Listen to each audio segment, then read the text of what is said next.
Dear viewers, আজকের ক্লাসে আমরা চারটে প্রেপোজিশনস অফ মুভমেন্ট নিয়ে আলোচনা করব। তাহলে প্রেপোজিশন অফ মুভমেন্টস কোন প্রেপোজিশনগুলোকে বলা হয়? যে প্রেপোজিশনসগুলি মুভমেন্টের ক্ষেত্রে, অর্থাৎ একটা বস্তু বা ব্যক্তি বা কিছু এক জায়গা থেকে অন্য জায়গায় যাচ্ছে বা নিয়ে যাওয়া হচ্ছে, সেই ক্ষেত্রে যে প্রেপোজিশনসগুলি ইউজ করা হয় তাকে বলা হয় প্রেপোজিশনস অফ মুভমেন্ট। যেমন চারটি আমরা ব্যবহার করছি আজকে, বা চারটি নিয়ে একটু আলোচনা করছি: along, across, around and through। তাহলে লক্ষ্য করব আমরা আগে কোন ক্ষেত্রে ব্যবহার হয় সেটাকে একটু জেনে নেব, তারপর কিছু এক্সাম্পলস দেখে নেব। যেমন along কোন ক্ষেত্রে আমরা ব্যবহার করব? এটা একটা রাস্তা রয়েছে, একজন ব্যক্তি বা বস্তু বা কিছু এই রাস্তা বরাবর, যখন বাংলায় যদি আমরা বলি তখন বলতে পারি বরাবর, অর্থাৎ রাস্তা বরাবর এই লম্বালম্বিভাবে যখন হেঁটে যাবে বা যাবে, তখন আমরা প্রেপোজিশন ইউজ করব along। যেমন he is going along the road, অর্থাৎ রাস্তা বরাবর যাচ্ছে এমন। আচ্ছা, অ্যাক্রস এই প্রেপোজিশন কখন ইউজ করব? যখন এই রাস্তা রয়েছে, ব্যক্তি বা বস্তু কিছু এমন রাস্তাটাকে ক্রস করছে, এপাশ থেকে ওপাশ, এপাশ ওপাশ যখন যাচ্ছে, তখন আমরা এই অ্যাক্রস এই প্রেপোজিশন ইউজ করব। আচ্ছা, অ্যারাউন্ড এই প্রেপোজিশন কখন ইউজ করব? যখন কিছু অন্য একটা কিছুকে চারপাশ দিয়ে ঘুরছে এমন বোঝায়। যেমন এখানে একটা বাচ্চা বা একটা পাখি বা কিছু এই গাছটার চারপাশে ঘুরছে, তখন আমরা ইউজ করব রাউন্ড। থ্রু থ্রু কখন ইউজ করব?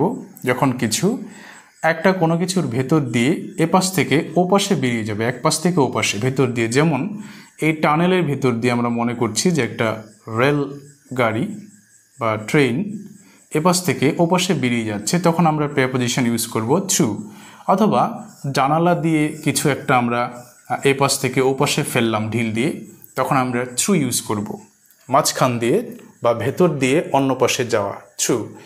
তাহলে অ্যালং, অ্যাক্রস এই দুটোর মধ্যে খুব কনফিউশন তৈরি হয় যে আমরা কোন প্রেপোজিশন ইউজ করব। অ্যারাউন্ডটা বুঝতে পারি যে চারপাশে। কিছু এক্সাম্পল আমরা একটু দেখে নিই, আমরা বিষয়টা ক্লিয়ার করে নিলাম যে কোন ক্ষেত্রে কোনটা ইউজ করব। Now let's take a few examples with this prepositions. ছেলেটি রাস্তা বরাবর হাঁটছে, the boy is walking along the road.